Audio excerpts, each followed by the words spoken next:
नमस्कार, आप देख रहे हैं हमारा खास कार्यक्रम मुद्दा। आपके साथ में हूं घनश्याम उपाध्याय। असम और मिजोरम के बीच तनाव बरकरार है। 26 जुलाई को सीमा पार से मिजोरम पुलिस कर्मियों और नागरिकों द्वारा असम में कथित रूप से किए गए हमले में 7 पुलिसकर्मी और एक नागरिक की मौत हो गई और 50 लोग घायल हो गए। दोनों राज्य असम के कछार, हैलाकंडी और करीमगंज जिलों और मिजोरम के कोलासिब, ममित और आइजोल के बीच करीब 164 किलोमीटर की सीमा साझा करते हैं। संसद के मौजूदा मॉनसून सत्र और के दौरान असम और मिजोरम के सीमा विवाद पर जब संसद में सवाल पूछा गया तो केंद्रीय गृह राज्य मंत्री नित्यानंद राय ने बताया कि देश में इस वक्त 7 ऐसे बॉर्डर हैं जिनको लेकर राज्यों में आपसी तकरार है। नित्यानंद राय ने यह भी बताया कि इन विवादित सीमावर्ती क्षेत्रों से कभी कभार विरोध प्रदर्शन और हिंसा की घटनाएं हो जाती हैं। केंद्रीय गृह राज्य मंत्री के जवाब के मुताबिक हरियाणा, हिमाचल, लद्दाख, हिमाचल, महाराष्ट्र, कर्नाटक, असम, अरुणाचल प्रदेश, असम, नागालैंड, असम, मेघालय और असम मिजोरम के सीमावर्ती क्षेत्रों में विवाद है। देखा जाए तो महाराष्ट्र और कर्नाटक का विवाद काफी लंबे समय से चल रहा है। महाराष्ट्र और कर्नाटक दोनों अपनी सीमा के 7,000 वर्ग किलोमीटर से अधिक के क्षेत्र पर दावा करते हैं। वहीं हिमाचल प्रदेश के लाहौल और स्पीति जिले और लद्दाख के लेह जिले के बीच लंबे समय से विवाद हुआ है। हरियाणा और हिमाचल प्रदेश की सीमा पर स्थित परवाणु इलाके को लेकर दोनों राज्यों में विवाद है। वहीं पूर्वोत्तर की बात करें तो असम का किसी न किसी राज्य से विवाद है। इसका एक बड़ा कारण यह है कि असम की सीमा कहीं ना कहीं बाकी सभी 6 पूर्वोत्तर राज्यों की सीमा से मिलती है। इसी सीमा को लेकर आम सहमति नहीं है और इसीलिए झगड़ा होता रहता है। भारत की आजादी के बाद से ही नागालैंड और असम के बीच रह रहकर सीमा विवाद हिंसा का कारण बनता रहा है। असम और नागालैंड 434 किलोमीटर का बॉर्डर शेयर करते हैं। यह सीमा ही विवाद की जड़ में है। असम और मेघालय के बीच विवाद का प्रमुख बिंदु असम के कामरूप जिले की सीमा से लगे पश्चिम गारो हिल्स में बसा लंगपिही जिला है। असम और अरुणाचल प्रदेश के बीच विवाद 1992 से शुरू हुआ, जब अरुणाचल प्रदेश सरकार ने असम पर अपने क्षेत्र में अतिक्रमण और निर्माण का आरोप लगाया। 1989 में असम सरकार ने सुप्रीम कोर्ट में मामला दायर किया था। हालांकि मामला अभी ट्रायल स्टेज में है। दूसरी बार 1997 में एक और कानूनी कदम उठाया गया। इस बार अरुणाचल प्रदेश की विधानसभा के एक सदस्य ने बेदखली अभियान के संबंध में एक जनहित याचिका दायर की। फिर 2015 में अरुणाचल प्रदेश ने विवादित क्षेत्र में असम द्वारा अवैध निर्माण को रोकने के लिए फिर से कानूनी रास्ता अपनाया। दरअसल राज्यों के बीच होने वाले विवादों को देखते हुए लगता है कि कहीं ये क्षेत्रीय भावनाएं इतनी हावी ना हो जाएं कि राष्ट्रीय भावना खतरे में पड़ जाए। पूर्व में ऐसे कई मामलों में केंद्र सरकार ने अपना पल्ला झाड़ते हुए कह दिया कि 2 राज्यों का आपस का मामला है जिसे वो आपस में ही सुलझाएं, लेकिन शायद ये समस्या का हल नहीं है। केंद्र और राज्य के बीच के संबंध का मतलब किसी लोकतांत्रिक राष्ट्र राज्य में संघवादी केंद्र और उसकी इकाइयों के बीच के आपसी संबंध से होता है। भारतीय संविधान में अनुच्छेद 245 और 255 तक केंद्र राज्य विधायी संबंधों की चर्चा की गई है। 1983 में केंद्र द्वारा गठित सरकारियों आयोग का उद्देश्य केंद्र राज्य संबंधों में संबंधित शक्ति संतुलन पर अपनी संस्तुति देना था। हालांकि साथ में यह भी कहा गया कि ये किसी विषम स्थिति में केंद्र राज्यों को निर्देश दे सकता है और अब मौजूदा हालात में जरूरी है कि ऐसे मामलों को निपटारा केंद्र और फिर अदालत द्वारा शीघ्र होना चाहिए, जिससे भविष्य में ऐसे झगड़ों में जान माल का नुकसान ना हो। मेरे साथ बेहद खास मेहमान जुड़ रहे हैं। परिचय मैं आपका करा दूं, मेरे साथ कांग्रेस से डॉक्टर अजय उपाध्याय जुड़ रहे हैं, बीजेपी से प्रमोद स्वामी मेरे साथ हैं, साथ ही साथ संविधान विशेषज्ञ डॉक्टर शैलेंद्र मणि त्रिपाठी भी चर्चा का हिस्सा है। आप सभी का बहुत बहुत स्वागत। सबसे पहले प्रमोद जी, आप ही के पास आना चाहूंगा। प्रमोद जी, इस फसाद की, इस विवाद की जड़ क्या है? आखिर क्यों ये मामला सुलझ नहीं पाता? रह रह के सीमा विवाद में कई लोगों की जान चली जाती है। इसकी मूल वजह क्या समझ में आती है? देखिए, असम के गढ़वाल जिले में साई हिल के नाम से जो इलाका जाना जाता था, उसे ही मिजोरम का दर्जा दिया गया। तो पहले आपने चर्चा के शुरू में बताया, करेक्शन करना चाहता हूँ कि पहले पूरा असम थे, उसके बाद में ये नेबर स्टेट जो हुए हैं, ये सारे आसाम से विभाजित होकर करके अलग इनको समय पे निकलना मिला। तो 1933 में जो नोटिफिकेशन हुआ था 1933 में, उस नोटिफिकेशन के आधार पे सीमांकन जो किया गया उस नोटिफिकेशन पे, तो उसमें आपको दुसाई हिल्स के नाम से जो अंचल कछार जिले का जो अंचल दुसाई के नाम से जाना जाता था, उस नाम का अच्छा प्रमोद जी, क्या ये पॉसिबल है, क्या ये मुमकिन है कि आप रुककर हमसे बात कर सकते हैं सर, क्योंकि आवाज में डिस्टरबेंस बहुत आ रही है और नेटवर्क इशू है, शायद आपकी आवाज हम तक सही तरीके से नहीं पहुंच पा रही। जितनी भी अहम बातें आप बता पा रहे हैं वो सर ऐसे जाया हो जाएंगी। मैं लौटता हूं सर आपके पास, अगर आप रुक के बात कर पाए मुझसे। डॉक्टर अजय उपाध्याय, क्या वाकई नक्शे पर भले ही बांट दिया गया हो सब कुछ, लेकिन जमीन पे स्पष्टता नहीं होने की वजह से इस तरह की स्थिति बार बार हमारे सामने आती है? देखिए, पूर्वोत्तर का कहीं ना कहीं सीमा विवाद तो निश्चित तौर पे असम और बाकी राज्यों से है, इस सच्चाई को भी हम लोग स्वीकारते हैं। लेकिन अभी तक जितने भी विवाद हुए हैं, चाहे बातचीत के माध्यम से सारी बातों का समाधान करने का प्रयास हुआ, कुछ चीजें अभी भी अधर में है, उस पर भी विचार विमर्श चलता रहा पिछली सरकारों में। भाजपा की भी पीछे सरकार थी, कांग्रेस की थी, ये केंद्र में सिर्फ पार्टियों की सरकार का मुद्दा नहीं है। लेकिन इस बार जो हुआ बहुत दुर्भाग्यपूर्ण है और इसको इसलिए माना जा सकता है और एक तरह से चिंताजनक भी है, क्योंकि एक दिन पहले पूर्वोत्तर के मुख्यमंत्रियों से प्रधानमंत्री जी और अमित शाह जी दोनों ने बात की। और मुद्दा ठीक है कि बाकी मुद्दों पर वो चर्चा हुई होगी, लेकिन निश्चित तौर पे एक कोऑर्डिनेशन का जो कार्य होता है वो गृह मंत्रालय का है। और जिस दिन ये घटना हुई है उससे पहले मिजोरम के जो मुख्यमंत्री हैं उन्होंने ट्वीट किया है। वो ट्वीट भी आप कहेंगे तो मैं पढ़ के सुना देता हूं। वो ट्वीट भी है आपका पूरी तरह से, और उस ट्वीट में उन्होंने स्पष्ट अमित शाह को टैग करते हुए लिखा था कि Amit Shah ji, kindly look into the matter, this need to be stopped right now. एकदम जो घटना होने की परिस्थितियां थी उस समय। और थोड़ी ही देर बाद में ऑनरेबल जो हेमंत बिस्वा शर्मा जी हैं असम के मुख्यमंत्री, उन्होंने भी ये बात रखी और उन्होंने भी अमित शाह से भी ये डिमांड की, उनको टैग किया कि कैसे इस पूरे मुद्दे को जो है लोकल लेवल पे डील हम लोग नहीं कर पा रहे हैं। बावजूद यदि इस तरह की दर्दनाक घटना हुई, ये अपने आप में शर्मनाक है और भारत के इतिहास में शर्मनाक है। आपने एक बड़ी अच्छी अपने स्टोरी के दौरान आपने बात रखी है कि केंद्र राज्य सरकार का जो फेडरलिज्म का कंसेप्ट है उसमें दोनों को अपने अपने राइट्स हैं। बॉर्डर डिस्प्यूट को लेकर के ये जो पर्टिकुलर मुद्दा है, ये बॉर्डर डिस्प्यूट का मुद्दा है, ये बाकी फेडरल स्ट्रक्चर का कोई मेजर मुद्दा नहीं है। और बॉर्डर डिस्प्यूट का जब भी मुद्दा होता है तो गृह मंत्रालय इसमें डायरेक्टली मैंने हस्तक्षेप करता है। अब 29 तारीख की बात है, 29 तारीख का एक मेरे पास ट्रेवल एडवाइजरी असम सरकार का दिख रहा है।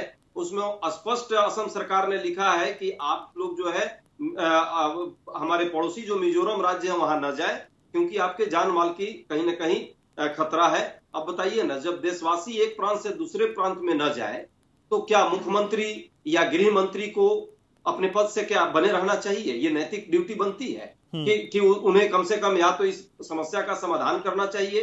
दोनों मुख्यमंत्री, चूंकि दोनों जगह संजोग कहिए ये अपने आप में या प्रयोग कहिए, मिजोरम में तो प्रयोग हुआ है और असम में निश्चित तौर पे संयोग है कि दोनों जगह भाजपा की सरकार है और केंद्र में भी भाजपा की सरकार है। इस परिस्थिति में भी यदि दो राज्य आपस में लड़ रहे हो, हालांकि किसी दूसरे की भी सरकार हो तो नहीं लड़ना चाहिए और उसमें केंद्र सरकार का हस्तक्षेप होना चाहिए। अभी तक मुझे नहीं लगता है 7 लोगों की 6+1 7 लोगों की जान जा चुकी है, 50 लोगों से ज्यादा सीरियसली घायल लोग हैं। लोकल लेवल पे आम आदमी भी बहुत परेशान है।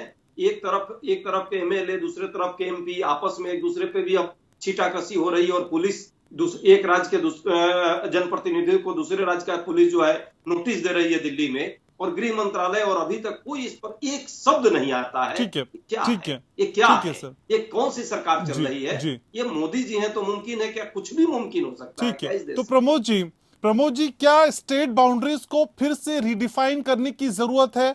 दोबारा से परिभाषित करने का प्रयास होना चाहिए इन सीमाओं को?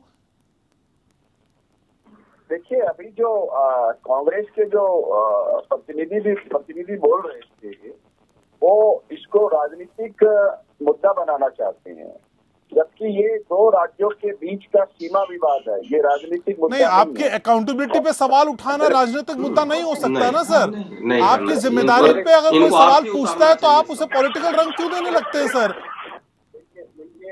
आप अगर मेरे को सवाल करेंगे और जवाब देने सवाल ये देंगे, था ही तो नहीं। आप क्या ही सवाल मैंने आपसे किया? क्या मैंने आपसे पूछा कि कांग्रेस इसे पॉलिटिकल रंग दे रही है नहीं दे रही है? मैंने पूछा स्टेट बाउंड्रीज को रिडिफाइन करने की जरूरत है या नहीं है? मेरा सवाल तो ये था सर। मेरे सवाल का जवाब दीजिए, मैं आपको नहीं टोकूंगा। आप सवाल का जवाब देने देंगे तो मैं देता हूं, नहीं देने देंगे तो आपकी मर्जी है। सर आप सवाल का जवाब दीजिए, लेकिन अगर आप कांग्रेस के मुद्दे पे चले जाएंगे तो फिर मैं आपको टोकूंगा ना सर। आपको धैर्य नहीं, आप क्यों शो खराब कर रहे हैं अपना? कहिए, आपसे मेरे सवाल का जवाब दीजिए, आगे बढ़िए सर प्लीज। मैं जवाब दे रहा हूँ, आप बीच में टोकिए मत ना मेरे को। ठीक है सर, ट्रैक पे रहिएगा, बिल्कुल नहीं टोकूंगा। मैं जवाब दे रहा हूँ, आप सवाल करिए, कोई मेरे को आपत्ति नहीं।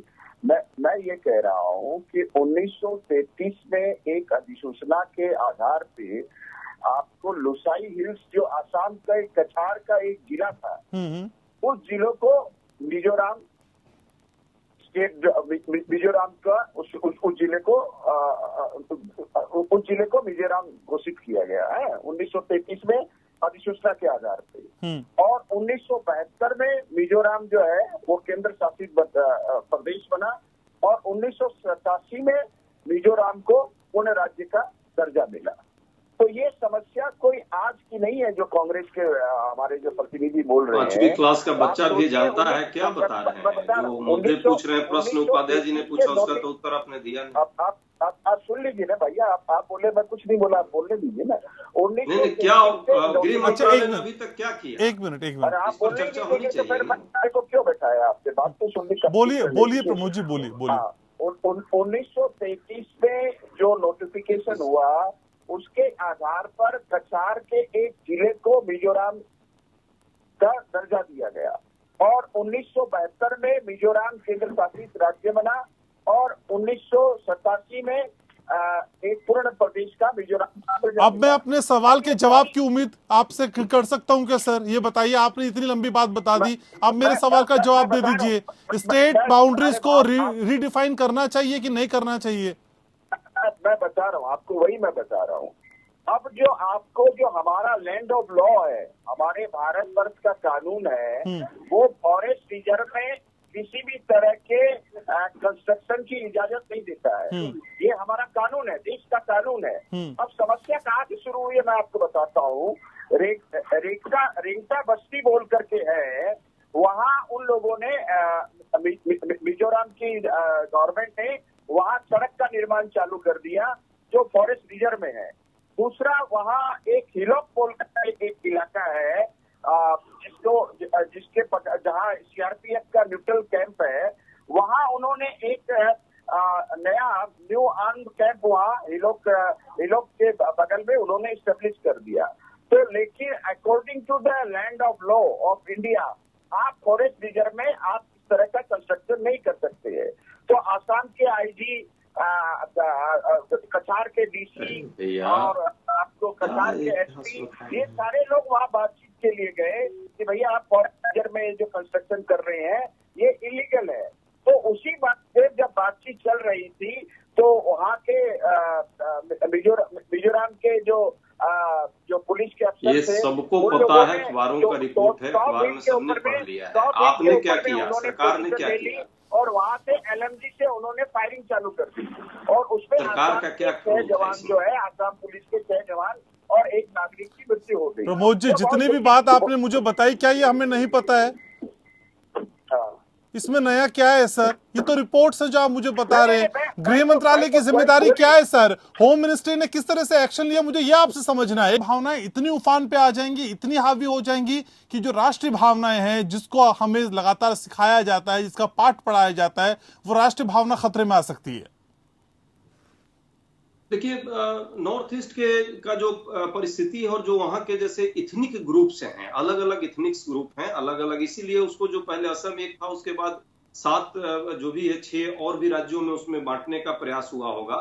हिस्ट्री, इसके लिए हिस्ट्री में जाना होगा और सबकी अपनी एक पहचान है, अपनी आइडेंटिटी पॉलिटिक्स भी वहां है, इस सच्चाई को स्वीकारना होगा। लेकिन साथ साथ जैसे मिजो नेशनल फ्रंट, मिजो अपने आप में वहां की इथनिक आइडेंटिटी, लोकल आइडेंटिटी भी है, लेकिन नेशनल फ्रंट का कहीं ना कहीं उनका नेशनलिटी का भी एक फैक्टर है, और नेशनलिटी कई बार जो है हावी हो जाती है नेशनल इंटरेस्ट पर।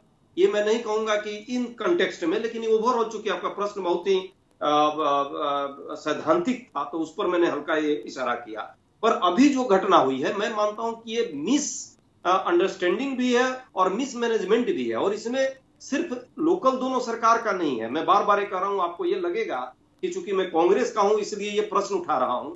आप कल्पना कीजिए, एक इस दोनों में से कोई एक राज्य कांग्रेस का होता और ये लड़ाई होती, तो ये लोग कभी इस पूरे लड़ाई को बांग्लादेश की तरफ ले जाते, कभी नेपाल की तरफ ले जाते, कभी पाकिस्तान की तरफ ले जाते और कांग्रेस को नीचा दिखाने का प्रयास करते। ये सच्चाई है। ये एक चीफ मिनिस्टर, मान लीजिए कि मिजोरम जो है, अभी हेमंत शर्मा विश्व शर्मा असम के मुख्यमंत्री के विरुद्ध में क्रिमिनल कंस्पिरेसी का केस किया है, FIR दर्ज करा रहा है। दूसरा जो है एडवाइजरी जारी कर रहा है कि हमारे राज्य के नागरिक उसमें न जाए, मिजोरम में उनको खतरा है। बताइए, एक देश में दो माने राज्य बनाम राज्य की लड़ाई हो रही है।